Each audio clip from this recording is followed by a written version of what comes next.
তোমাদের প্রত্যেকে মনে রাখবা, আমি আল্লাহর পক্ষ থেকে নির্ধারিত ফেরেশতা মালাকুল মউত আজরাইল তোমাদের প্রত্যেকের জান কবজ করবে, তোমাদের জান কবজ করবে, প্রাণ হরণ করবে, তোমাদেরকে মৃত্যুর স্বাদ আস্বাদন করাবে। সুম্মা ইলা রাব্বিকুম তুরজাউন। হায় বান্দা, এটা সত্যি সত্যি মনে রেখো, মানো কিংবা না মানো, হাসো আর কাঁদো, হালাল করো আর হারাম করো, গোলামি করো আর নাফরমানি করো, সকলেই আল্লাহর কাছেই ফিরতে হবে, আল্লাহর কাছেই ফিরতে হবে।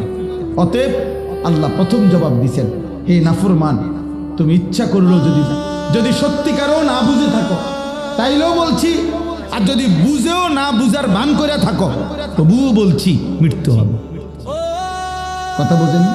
কেউ লোক যদি বুঝে মৃত্যু হবে তবুও মৃত্যু হবে, কেউ যদি বলে যে না আমি কোনোভাবেই মানি না মৃত্যু হবে, যেটা মানিয়ে না, তো তার আর মৃত্যু হইতো না। তার মানে বুঝো যদি বলো, না বুঝার ভান করো, আর যদি বাস্তবিকও না বুঝো তো সবাই শুনো, মৃত্যু আসবে। প্রথম কথা, মৃত্যু আসবে। আল্লাহ বলেন আমি একজন নির্ধারিত ফেরেশতা মালাকুল মউত। এই শব্দ আমরা মালাকুল মউত কই না, এই শব্দ কোরআনের শব্দ। কুল ইয়াতাওয়াফাকুম মালাকুল মউত, মালাকুল মউত আসবে, মৃত্যু দেবে। হাদিসের মধ্যে আছে, আজরাইল বলছে নবীজিকে, ইয়া রাসূলুল্লাহ, কোনো মানুষের সামনে তার খাবারের প্লেটে ভাত এবং তরকারি নিয়ে যেমন সামনে রেডি থাকে, সে ইচ্ছে করলেই যখন লোকমা দিতে পারে খাবারের, পৃথিবীর প্রথম মানুষ থেকে নিয়ে ইসরাফিলের ফু পর্যন্ত আল্লাহর পাক যত মানুষ সৃষ্টি করেছেন করবেন, প্রত্যেকের রূহ আমার সামনে এরকম একটা থালার মতো, প্লেটের মতো আমার সামনে প্রস্তুত থাকে। আল্লাহ যখনই হুকুম দেয় আমি তাকে খাবারের লোকমার মতো তুলে নিয়ে আসি, তুলে নিয়ে আসি। এটা আল্লাহ নবী কাছে আজরাইল বলছে। আরো আশ্চর্যের কথা হলো, আজরাইল বলছে, ইয়া রাসূলুল্লাহ, প্রতিদিন মসজিদের মিনারায় যেমন আল্লাহর পক্ষ থেকে একজন বান্দাকে 5 বার ডাকা হয়, উনি বলছেন আজরাইল যে আল্লাহর কসম নবী, আমিও আমার সামনে রাখা প্রতিটা রূহকে প্রত্যেক দিন 5 বার ডাকি। আমি আজরাইল ডেকে ডেকে বলি, হে রূহ, আমি কিন্তু তোমাকে নিয়ে আসবো, তোমাকে নিয়ে আসবো, তোমাকে নিয়ে আসবো, তোমাকে নিয়ে আসবো, তোমাকে নিয়ে আসবো। আমি তাকে প্রত্যেক দিন বলি, কিন্তু ও কখনোই গুরুত্ব দেয়।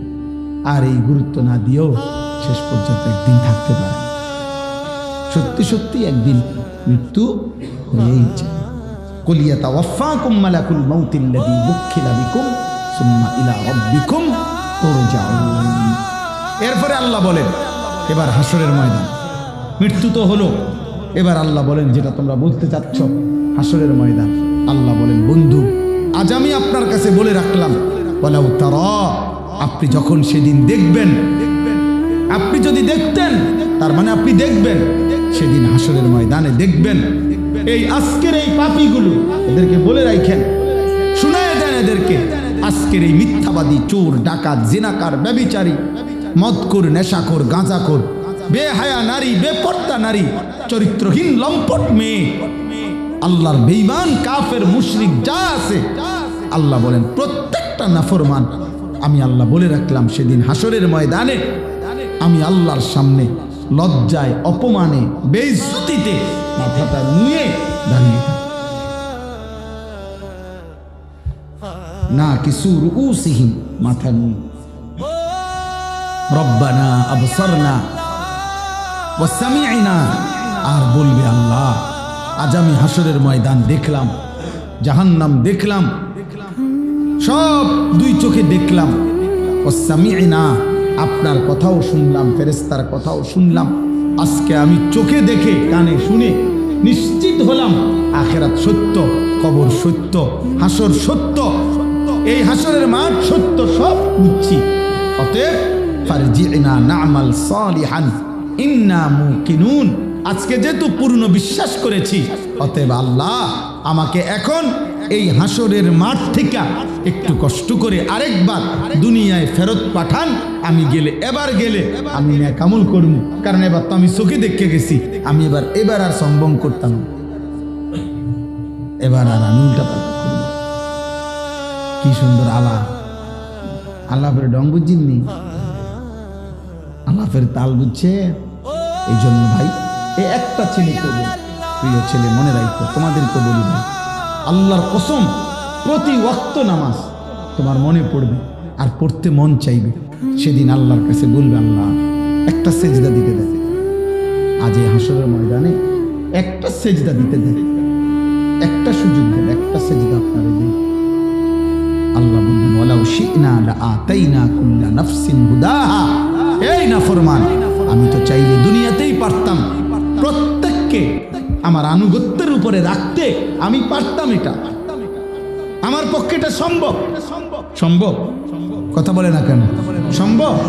আল্লাহ বলেন, আমি তো প্রত্যেকটা সৃষ্টি মাখলুক মানুষকে আমার সেজদা দেওয়াইতে পারি, আমি আমার সেই সক্ষমতা আছে।